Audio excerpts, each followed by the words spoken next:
Okay, I just want to welcome everybody to the Innovation Insights webinar today. It's our last presentation of the year for this, and then we'll kick off again in January. Just give you a little background on IACMI. You know, we've centralized around these three themes of convene, connect, and catalyze. You know, bringing people together, connecting them to each other, and then catalyze innovation within the composites industry. For those of you lucky enough to join us in October, we had our first in-person meeting beginning of October, and we've also been present at other meetings as well, including the CAMX later in October. We had a physical presence at the SPE Automotive Composites Conference beginning of November, and then the Carbon Fiber Composites World Conference in second week of November. So it's been a busy fall and heading into the winter, but it's been good to connect everybody physically again. Just what is Innovation Insights? It's our monthly webinar series featuring products and technologies from our industry members and R&D partners. So you do have to be a member of IACMI to be able to present. You don't have to be a member to be able to attend. So the idea is to get the word out among the community as a whole. So typically we'll try to have one of our smaller company members, one large company member, one research partner, which might be a university or national lab. And so as long as you're an IACMI member in good standing, get in touch with me and get on the schedule. We do maintain all the previous sessions. So we started this back in May of 2021. So all of those recordings are available on our IACMI website. So you can access those 1 hour webinars at any time. And so this will be posted shortly once we get it complete today. Just from standpoint of what's upcoming, looking out into the first half of next year, we'll be looking at January 18th, and then roughly every 4 weeks thereafter, and until we get to June. So if you're an IACMI member, please join us at our members meeting in Salt Lake City at the end of June, where we'll do this particular type of format in a live format, and then we'll before too long we'll post the remainder of 2022. Again, all of these. All the webinar dates anyway will be noon to 1 Eastern time. So we've got a great lineup today, so I don't want to take a lot of time taken away from our great speakers. We'll start with Lorenzo Mencattelli from Helicoid Industries. He's just coming into us from Italy. Then followed by Bob Yancey from Hexcel Corporation in Salt Lake City. And then Derek Berry from the National Renewable Energy Laboratory in Colorado. So with that, I will stop sharing, and Lorenzo, the floor will be yours. Thank you very much, Dale, for the introduction and the opportunity to speak here today. So let me share my screen, going to presentation mode, and I hope you can see it. Perfect, thanks. Thank you. So today's presentation, I will talk about bio-inspired helicoid technology for lower cost, tougher, and more sustainable high volume composites. Let me start from where it all started with helicoid technology that was developed to address one of the most common weaknesses of high performance fiber reinforced plastics, which is their poor impact resistance. And this is a problem that affects a large set of applications, from wind rotor blades to hydrogen pressure vessels, automotive components, aerostructures, down to sporting goods. The main reason for this weakness is that we often use brittle reinforcement and also constituents such as epoxy resins that lead to damage localization, poor energy absorption, and hence poor impact resistance and structural integrity. And as a result, most of these structures are overbuilt to meet safety and performance requirements. So really what we would like to achieve through biomimicry is to devise a new solution that has high impact resistance, high structural integrity, that allows to achieve a lower structural weight at a lower cost, and is also more durable and more sustainable. So first of all, why biomimicry can help us with that? It's because differently from engineering, where we often design for stiffness and strength requirement, nature designs composite materials to maximize toughness. And it does that by activating a wide range of high energy dissipation mechanisms that eventually allow you to achieve composite toughness, which are order of magnitudes higher than the constituent toughness. And interestingly, regarding impact, if we look at this slide, you can see several different animals developed under different environments and threats, and all their exoskeletons and protective cuticles, they all share two common traits. The first one is that they are composed of fiber-reinforced composite, very similar to what we find in engineering today. And the second one is that these are arranged into helicoid layup sequences. Specifically to one of them, the mantis shrimp. This is one of the most aggressive animals in nature, and you can see how the shrimp uses its club to strike prey it feeds on. So the club needs to be high impact resistant, sustain multiple impact without never incurring into catastrophic failure. If we look inside the club, this is a a cross-section of the club. What you can observe is that this is composed by UD layer, fiber-reinforced layer, which are arranged and stacked up into an helicoidal type of structure. So with very smooth transition in fiber orientation between consecutive plies. So it's clear that the advantage doesn't come from the constituents, but rather on the way these constituents are arranged. Just to give you an idea of an example of an helicoid laminate, this is really similar to a conventional laminate structure, just that instead of using a standard 0 plus minus 45 90-degree fiber orientation, we expand these orientations to build the helicoid layup sequence. Now, this technology at the biological level has been investigated for over 14 years, and then it was patented for engineering application by UCR and licensed exclusively to helicoid industries. And since then, Helicoid has developed further IPs and a strong know-how now to implement it to real case applications and how to include all the engineering constraints for the deployment into commerce. And we also offer a package of engineering services to guide the design and the implementation of the technology into a real product. Now, we refer to this as a one-fits-all solution, and the reason for that is by acting at the structural level, we are able to use a helicoid with most kind of fibers and resin. It can be used with off-the-shelf material, so you don't need to undergo a new material qualification or obtain new material cards, because it can be used with the materials that you're currently using in production. You don't need to change the manufacturing process. And again, it doesn't involve a complex 3D fiber architecture to obtain benefit, because it acts on the 2D lamination sequence. And in this image, you can see pictures of an helicoid pre-preg preform, as well as in dry form through non-cream fabric. So just to give you an example of how the technology performs with the engineered fiber-reinforced composite, the first case study that we did was on aerospace, using a off-the-shelf qualified aerospace-grade toe-preg material. We decided to use AFP to show that the technology can be easily implemented with automated fiber placement. And we compared a reference quasi-isotropic solution, 0 plus minus 45 90-degree preform, against two helicoid, one with the same weight and one which was 17% lighter. And this is to estimate weight reduction potential and performance improvement. We performed the indentation test.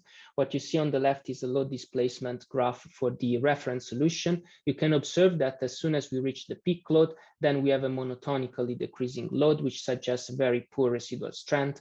And if we look at the end of the test, the images shows that we have a very much localized type of failure with extensive fiber failure at the backside, and the indenter that was capable of fully perforating the laminate.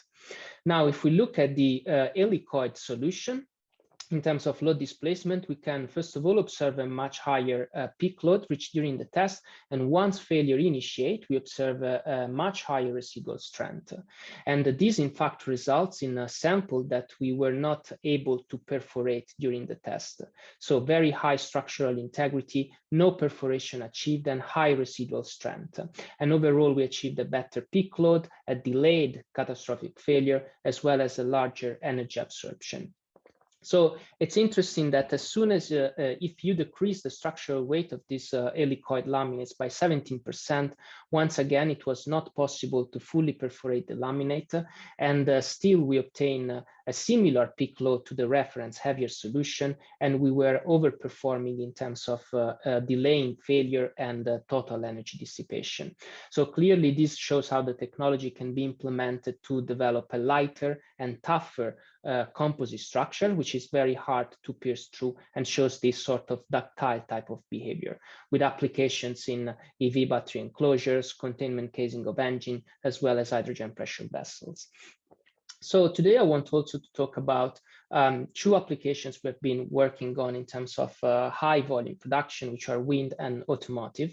Related to wind, we are applying the technology to a specific region of the blade, which is the leading edge. And this is because we want to address one of the most important weak point of wind rotor blades, which is the rain erosion problem. To do that, we are approaching the problem differently from how it's usually done. So we're not treating it as a surface type of problem, but looking at it as a low energy, high frequency type of impact events on the leading edge.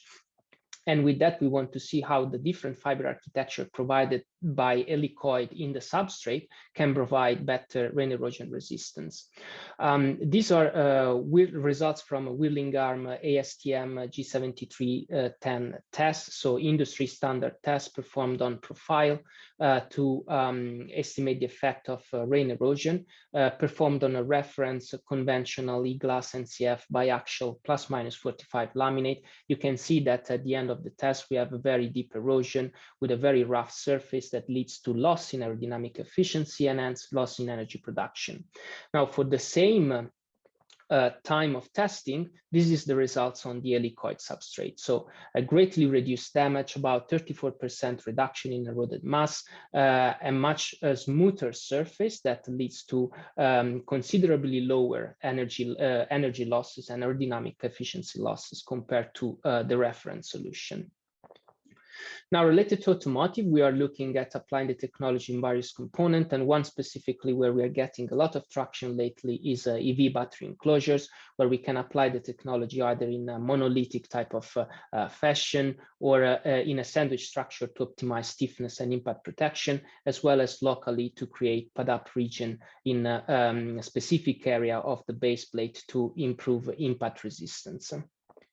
Now, for these applications where we are looking at high volume applications, as I mentioned, it's really important to consider that these are highly cost sensitive, that sustainability is a problem, and it needs to be cost competitive to be taken into account, especially material selection.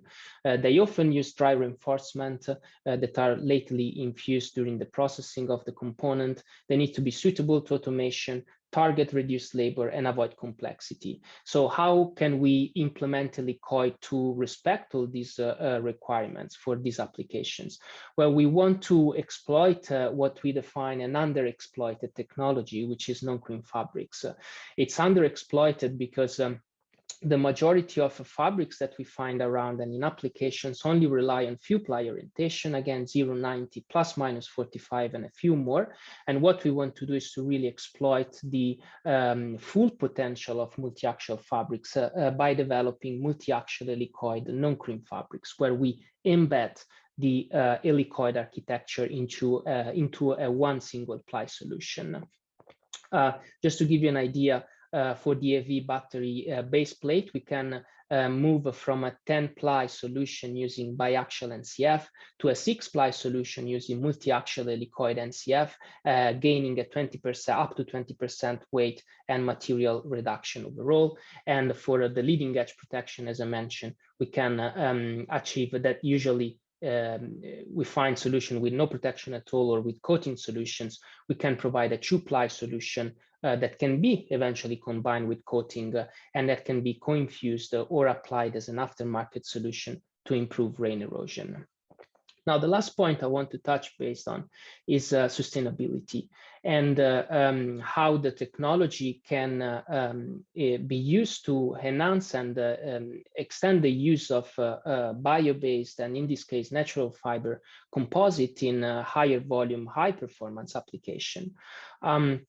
because the technology can work independently of the fiber type, we applied also to natural fiber composite, specifically flux and epoxy.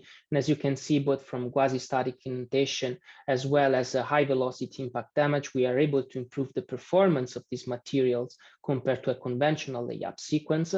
And at this point, we wonder ourselves whether we could actually do better than a conventional glass fiber epoxy solution, which is often used in automotive as well as wind applications. So for that, what we looked at is implementing Helicoid not only in pure flux and pure glass solutions, but also at a hybrid solution. And we performed the perforation energy test under low velocity impact. This is a work we have in collaboration and ongoing with the National University of Singapore, and measure the perforation energy. What you see on the x-axis is the percentage of glass in mass for each laminate, and all the data points that I will show have the same overall structural weight.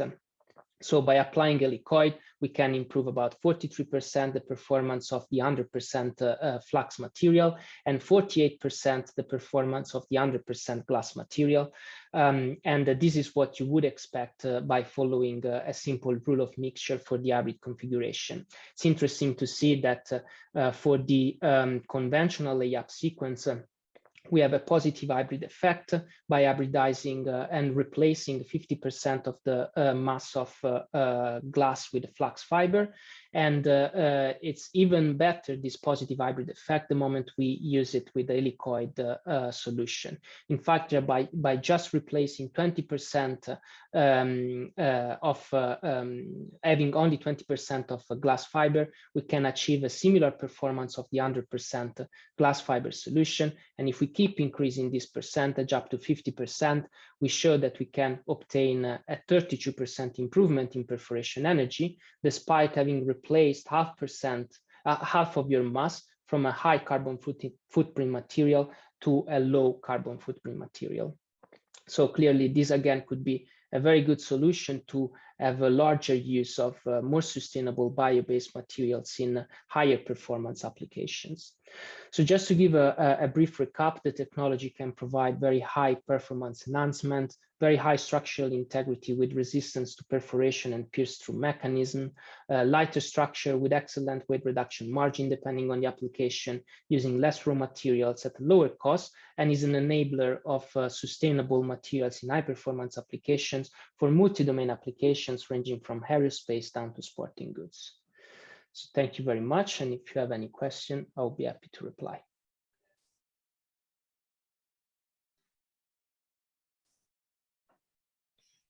Thanks, Lorenzo.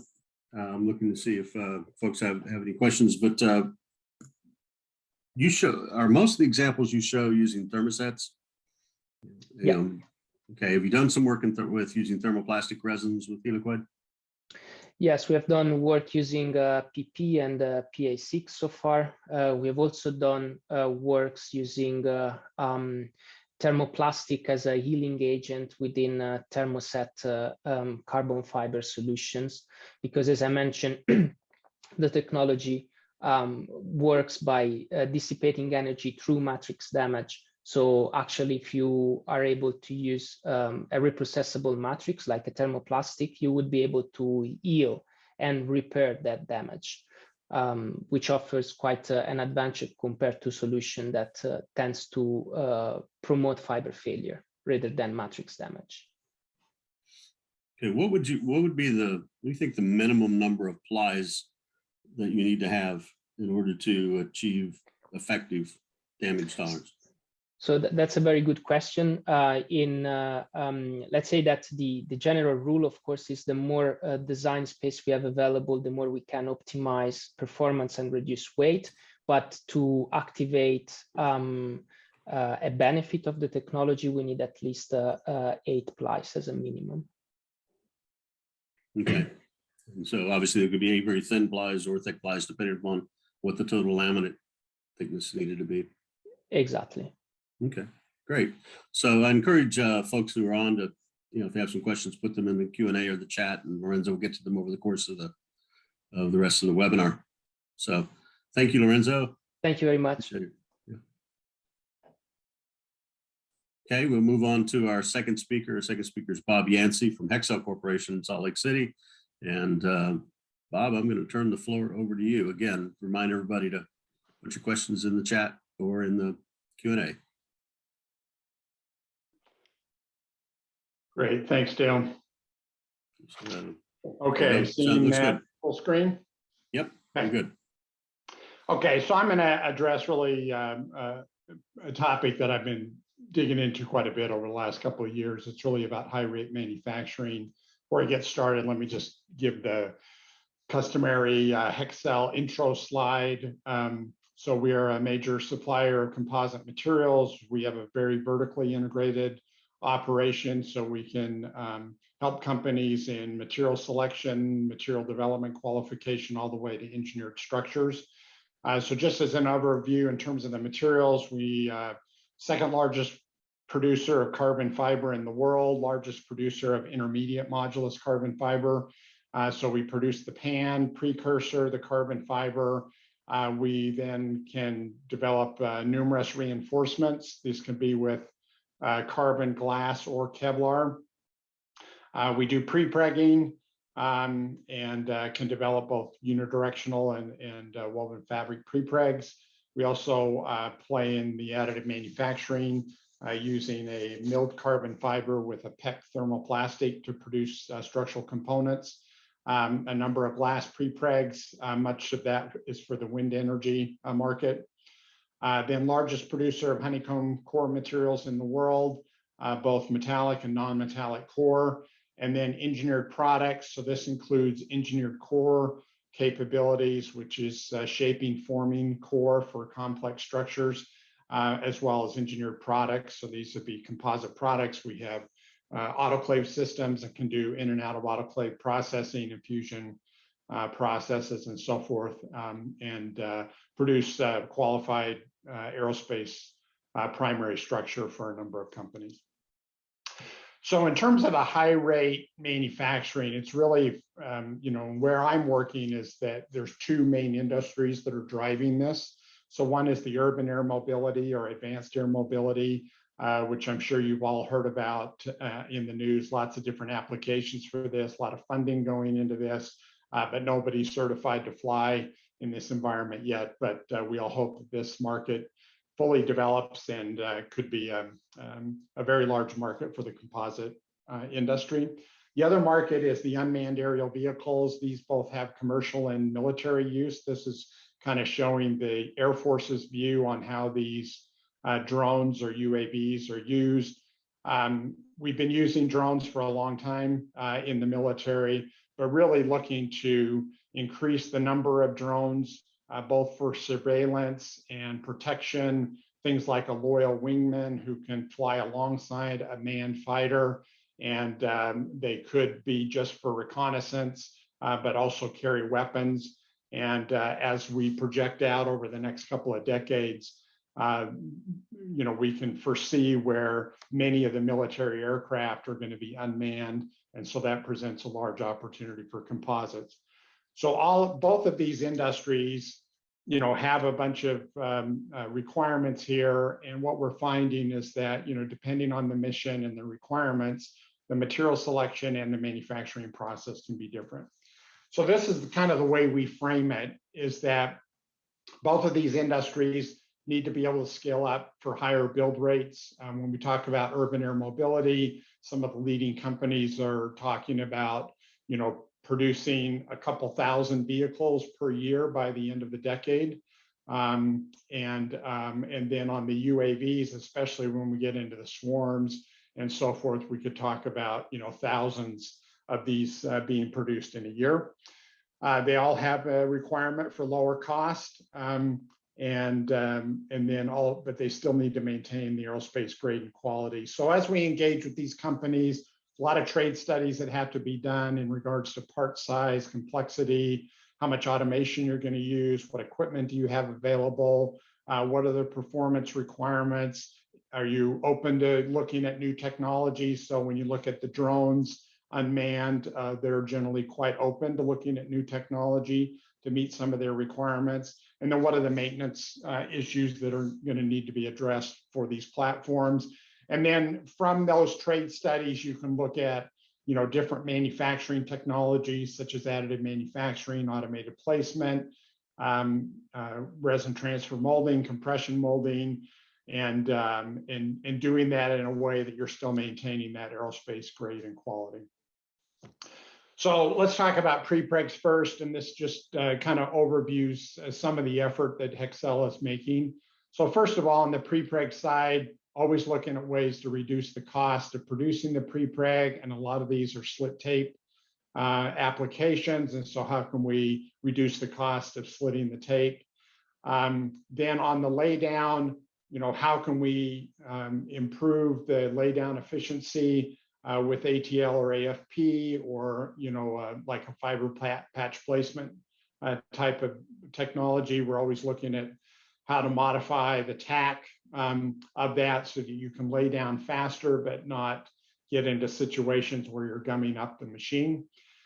Then on the cure cycle, looking at fast cure systems, out of autoclave systems, flexible cure systems that can be cured in or out of the autoclave, how this technology can be used for compression molding, rapid cure, and I'll go into a little bit more details on this. And then post-processing. So really, a lot of times you think about low cost, you think about lowering the cost of the material, which is clearly something that we're focused on doing, but it really is lowering the cost of the overall process from the laydown to the curing and the post-processing. So in terms of things that Hexcel is doing in these areas, so on the matrix development, looking at cost-effective matrix solutions that cure fast or flexible cure systems, also looking at how to increase performance. Then in manufacturing, more efficient in the manufacturing of the prepreg, looking at heavier weight prepregs, splicing technology.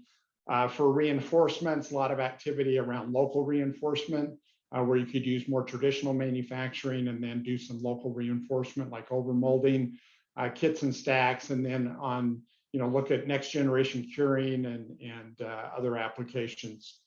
They're really trying to figure out how can you produce more of the structure as an integrated structure. So when we talk about our approach on this is, we've got a long legacy in aerospace prepregs. These are mostly autoclave cure, 6 to 10 hour cure processes on this. So one of the things that we're doing is looking at how can we take our aerospace prepreg development technology and find ways to reduce the cure time while maintaining the performance.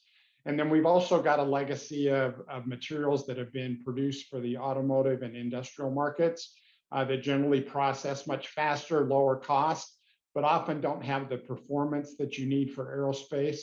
So how can we take that technology and improve the performance to get to that target, which is a fast cure primary structure materials and manufacturing technology.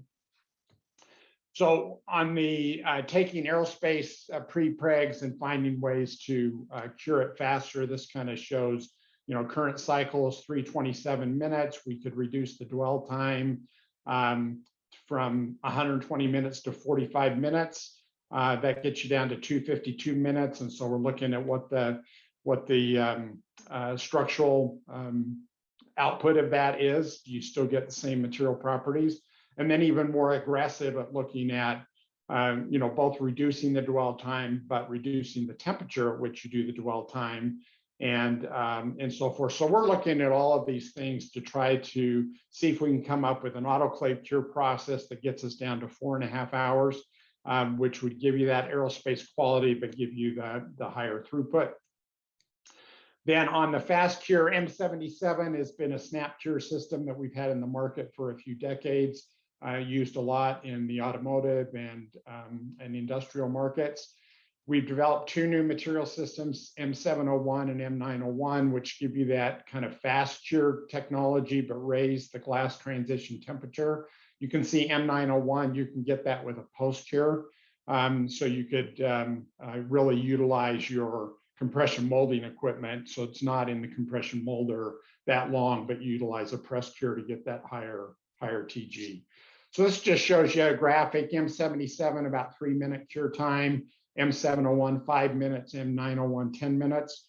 But 8552, which is one of our legacy autoclave cured thermal sets, we've demonstrated that you can actually do compression molding with that material system in 30 minutes, which is much better than the 6-hour cure time you would need in an autoclave. Talk a little bit about thermoplastics. You know, a lot of this technology is around thermal sets in terms of the legacy aerospace technology, but a lot of interest in thermoplastics because you can crystallize them quickly. You don't need an autoclave. You actually don't need freezer storage. They're more recyclable, easier to repair. Hexcel fiber has traditionally been used in thermoplastic composites because we can produce an unsized carbon fiber, which is great for thermoplastics. But we partnered up with IACMI a few years ago to develop our own thermoplastic prepregs and are producing those today. And so we're really trying to play this agnostic, is that thermoplastic will have some applications in these platforms, and we believe thermal sets will continue to have applications on these platforms. In regards to thermoplastics, you know, looking at a lot of different activities, a lot of this effort's being coordinated out of our France location, but we are looking eventually to an NCAP qualification of this material, and we're using Hexcel carbon fiber with a PEKK thermoplastic is our initial entry into the thermoplastic space. Infusion is, we're seeing a lot of pull for infusion processes with both advanced air mobility and UAVs. Infusion technology has been around for some time. Hexcel has some innovative products in this space. We have Hymax and Hi-Tape, which are really dry fiber technologies that have a thin thermoplastic veil on it so that they can be used with automation. So Hymax is a non-crimp fabric, so multi-axial. Hi-Tape would be unidirectional. And we've had very good success working with AFP vendors with Hi-Tape, for example. They can usually lay down this material as much as twice as fast as they can traditional slit tape, lays down very well. And then once you have that structure configured, then you use infusion resins to do a resin transfer molding operation. And all of our resin infusions technologies are compatible with the thermoplastic veils that we use with Hi-Tape and Hymax. Also, qualification is an important aspect in both of these markets, especially with advanced air mobility. These are generally startup, newer entry companies. You know, the big OEMs typically want to do their qualification themselves and then hold that data proprietary. But we're seeing with these emerging markets, they really want to use public databases. And so we've got an aggressive campaign to do a bunch of material qualifications with NIAR so that they're available in NCAP and available to the market and to the industry. So again, just to summarize on this, you know, these markets require higher build rates, lower cost, aerospace grade and quality. It's putting a lot of pressure, but also a lot of innovations coming out of our efforts to develop those technologies. Also partnering with a lot of the equipment vendors that are out there to evaluate how these new material systems can work with the automation equipment that they put together, with the goal of being able to, you know, scale from, you know, producing less than 10 vehicles a month to maybe hundreds to a few hundreds a month, which will generate a lot of good technology that will help both the aerospace industry, but likely this technology will help increase the utilization of composites in things like automotive industry, consumer electronics, and so forth, that have an interest in composite materials, but often the cost has prohibited them from using them in a large scale. But with the development of these high rate manufacturing technologies and new material systems, I think we'll be able to provide you know, better economics for some of these other non-aerospace markets. So with that, there's my contact information. Happy to address any questions here, or feel free to reach out to me if there's additional information that you need on anything that I presented today. Thanks, Bob. We appreciate that. obviously lots of things to consider in these high rate markets. One of the things that I wonder about is who's going to make the parts? Is it the traditional aerospace fabricators that know all the nuances of qualification and certification, but aren't used to these kind of rates? Or is it, say, medium volume automotive suppliers who, obviously obviously they know a lot about qualification certification from a different perspective, but bring that high volume mindset. So where's the, it's a really where are the good fabricators that work there? It's a really good question, and I don't have an answer for you, but I can provide some thoughts. So we see the automotive industry investing in urban air mobility. So Joby and their partnership with Toyota is probably the most visible out there, but Hyundai's in the mix. General Motors has hinted that they want to get into this, and so forth. And so, with automotive industry, they really understand high rate manufacturing, which is great, but they don't have as much experience with composites, and especially not automated composites, and so forth. So as they get involved in there, I think that they can bring their expertise, but there's going to be that gap in terms of composite knowledge. The aerospace, suppliers clearly understand aerospace, understand certification and qualification and so forth, but generally are not doing that high rate manufacturing. And so it'll be interesting to see how this evolves. Will aerospace suppliers, decide to take the risk and move into the high rate manufacturing for these emerging markets? Will the automotive industry learn composites enough that they can apply their expertise? Or will there be a hybrid set, or even new suppliers that step up? We're seeing, I'm aware of a few suppliers that are really looking at this market where they kind of cut their teeth in industrial applications of composites and want to scale into aerospace. So my guess is it'll be a mix of all of those as it develops, but it's too early to say how it will fully develop. Yeah, certainly opens up some joint venture opportunities too. Exactly. Yeah.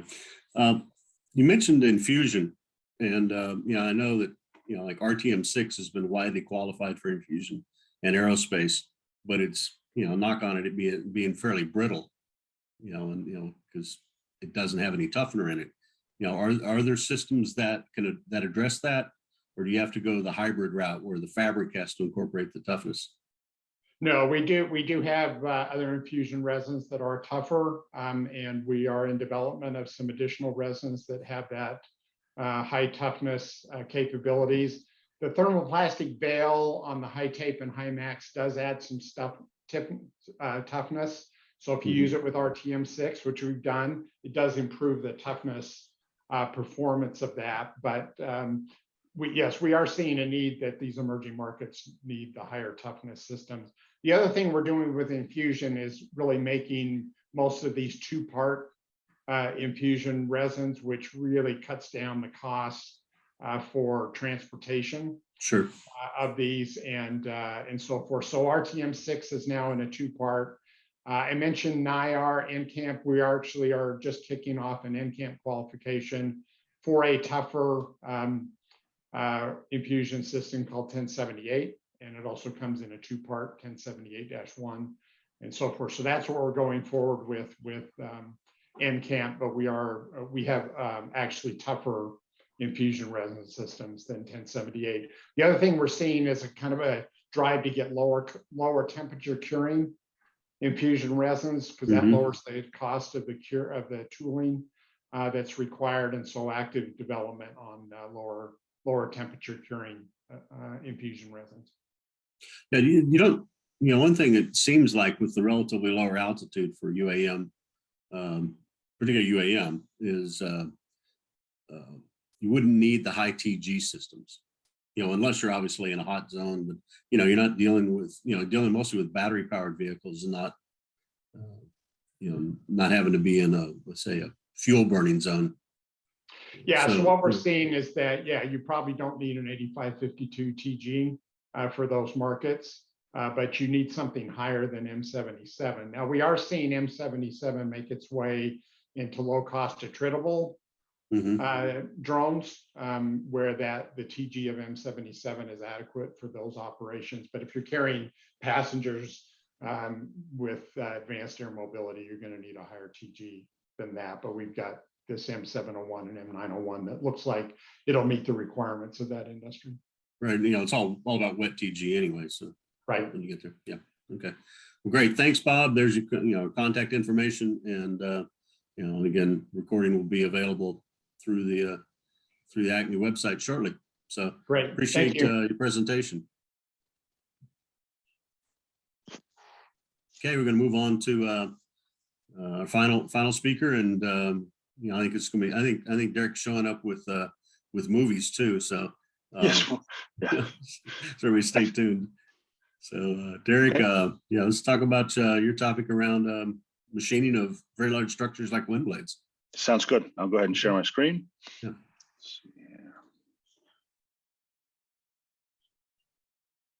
Okay, and I'll put that into presentation mode. One sec. Okay, that should show presentation mode. Is that good on your end? Yes, it is. We're good to go. Perfect. All right, sounds great. Well, good morning, everyone. Good afternoon for most of you. Evening for Lorenzo. My name is Derek Berry out at NREL in Colorado, and at the IACMI Wind Turbine Technology area. And what I'm going to do today is give you a little bit of insight into our research into automated wind turbine blade finishing operations. So I'll start just kind of talking about where we are, where we do this research for IACMI and NREL and AMO, Department of Energy Advanced Manufacturing Office. Look a little bit about the challenges of blade production and automation of blade production, and then get into some of the solutions that we're working on for blade finishing operations.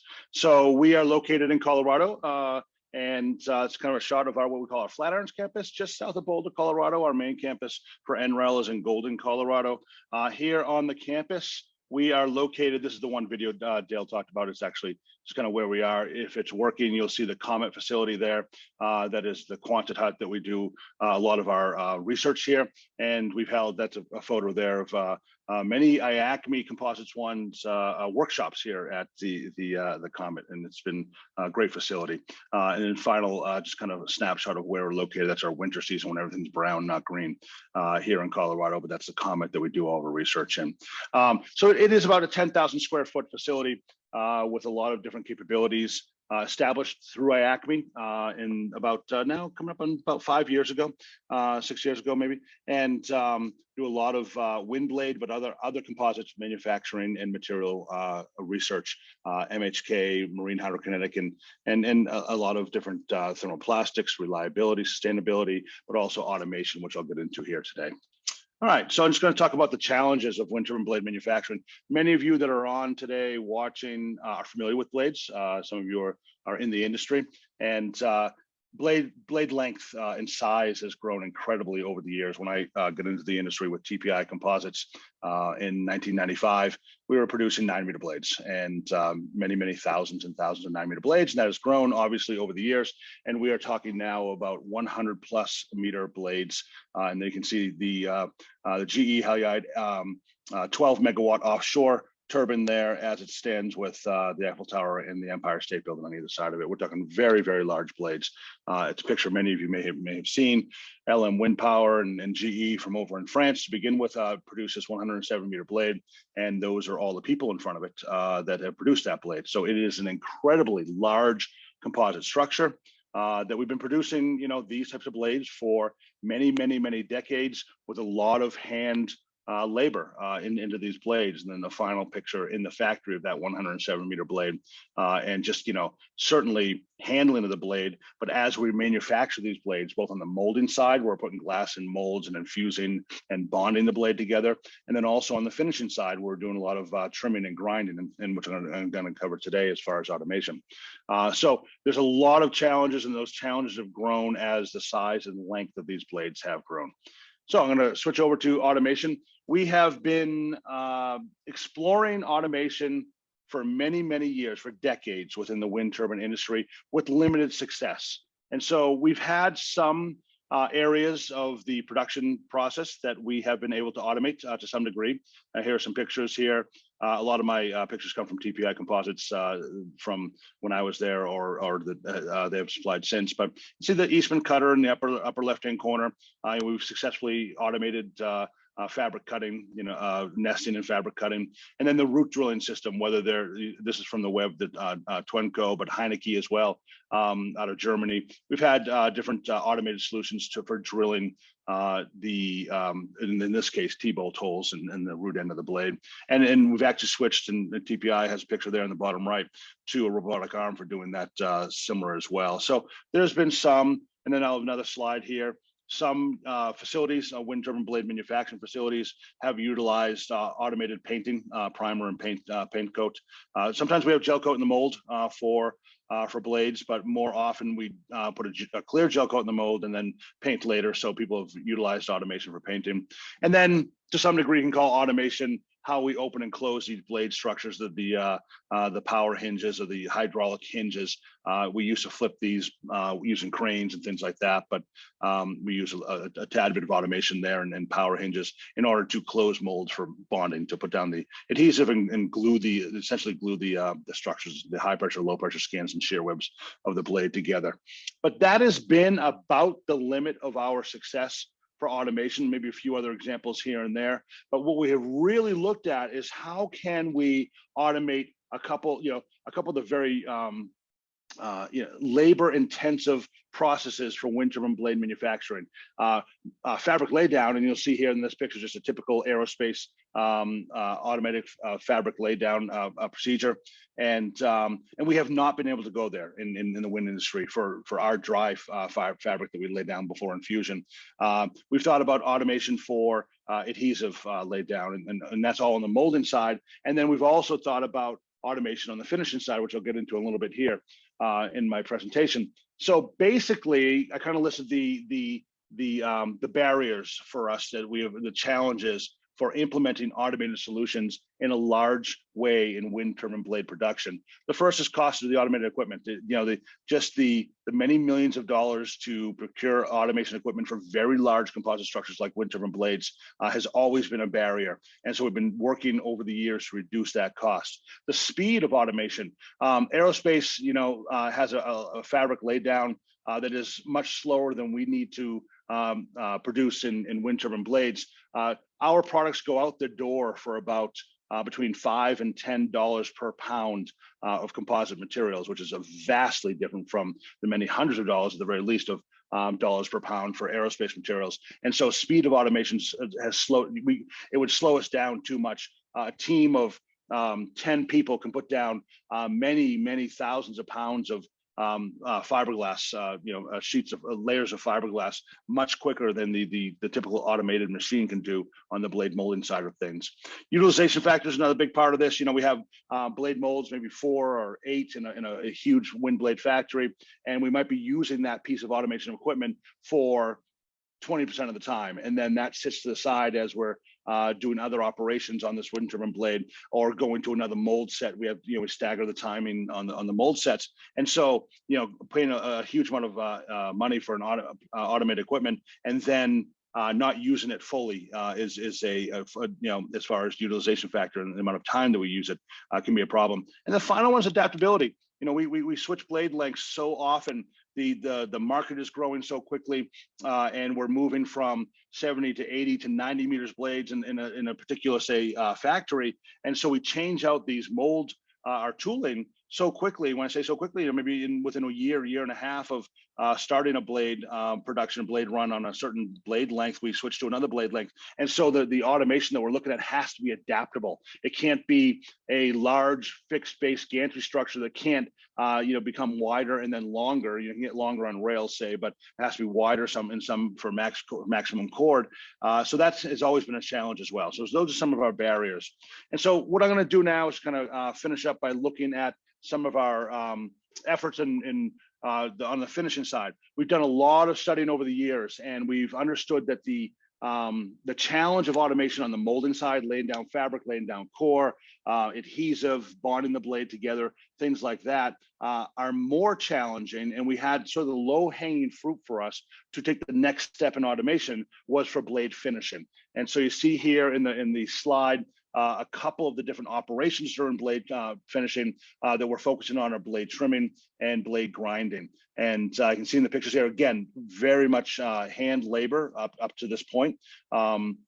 And when the blade comes out of the mold, after we bond the composite structures together, and you can see on the left-hand side, there's the flash trim all along the blade, and the leading edge and the trailing edge of the blade that we have to basically trim that off, cut that off, and we use grinders or saws to cut that off, and can be pretty obviously very labor intensive, and also you can get difficult to get right. You have to get that just right, and we're affecting the aerodynamic of the airfoil section of the blade itself, and so our grinders on the trimming and grinding section are really ultimately the aerodynamicists in this process that are determining the final shape of that airfoil. And we have specs, and we have different templates to make sure that we measure up to that, but it can be quite a bit of a challenge. And then you can see on the right hand side the grinding, and this grinding is not only to smooth out the aerodynamic surface, but also for post laminate layers that go onto the leading edge and trailing edge of the blade itself. We add a couple more hand layup with a vacuum seal, a vacuum process to add some more layers to the blade itself. And so now there's other finishing processes that we're looking at for automation as well, non-destructive valuation. I mentioned the painting, but right now we're focusing on these two, trimming and grinding. There's a large EHS argument to be made for why we're also starting here. This can be a very dusty and hazardous environment, respiratory hazard and things like that. With ever larger and larger blades with a lot of pre-bend in the blades, and there's a reason for we have that pre-bend so that the blades don't strike the tower during operation.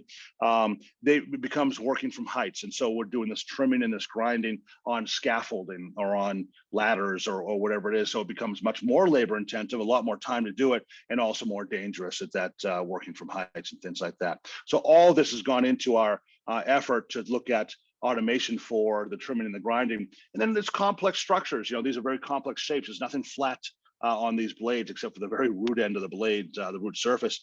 And so what we want to do is to use automation to really capture this blade geometry, the as designed blade geometry, so that when automation, automated say grinding is performing its job in the blade factory, it's giving you the precise design blade geometry that we're looking for the proper aerodynamic performance in the blade itself. And so that's all built into what we're doing. So that brings me to IACMI Project 4.10. So over the past couple of years, we have worked on this IACMI project with our partners, GE Renewable Energy, LM Wind Power, JR Automation, with the state of Colorado, that OEDIT is Office of Economic Development, International Trade, NREL, and then closely with Department of Energy and the Advanced Manufacturing Office to really take a look at what we can do for automation for blade trimming and blade grinding.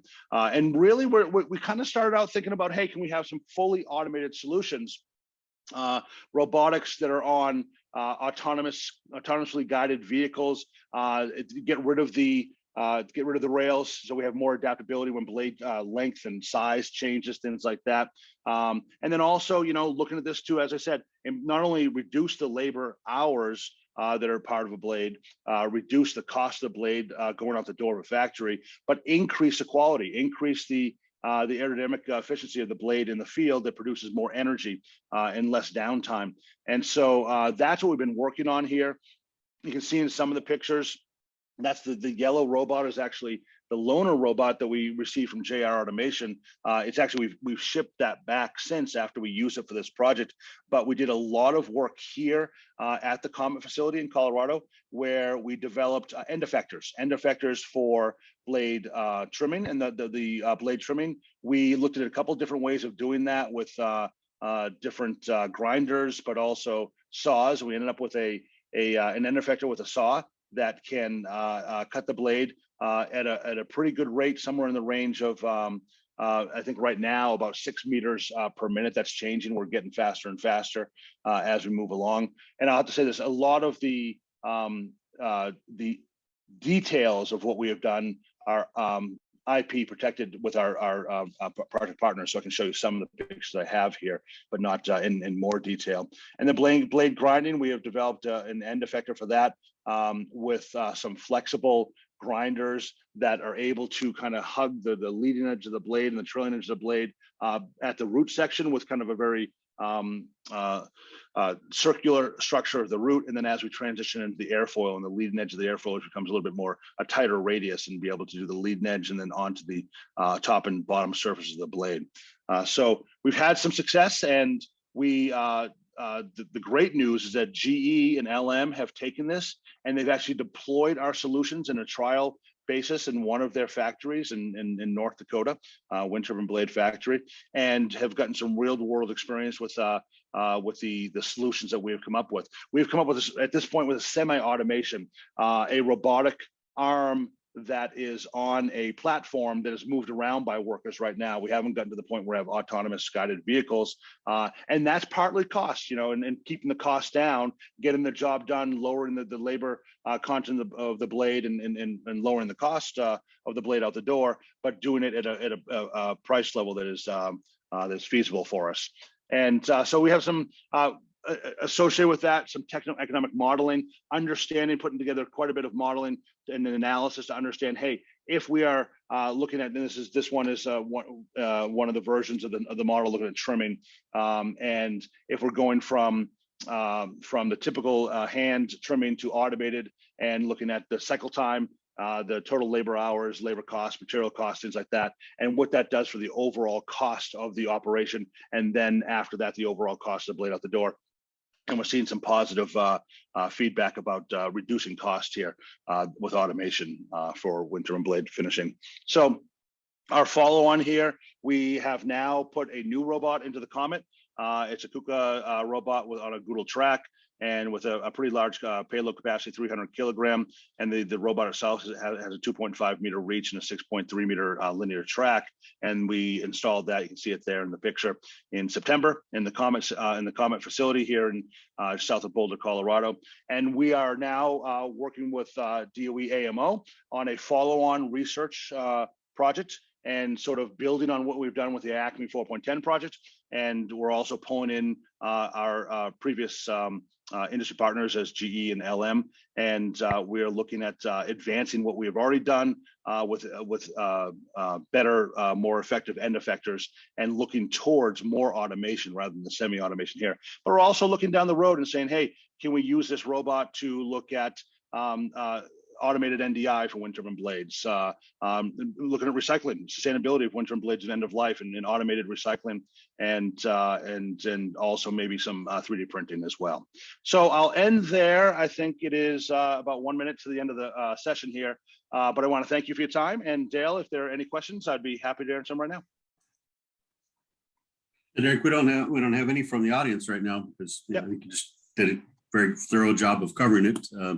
You know, it just seems like real opportunity here, great progress so far, and obviously more to go. But yeah,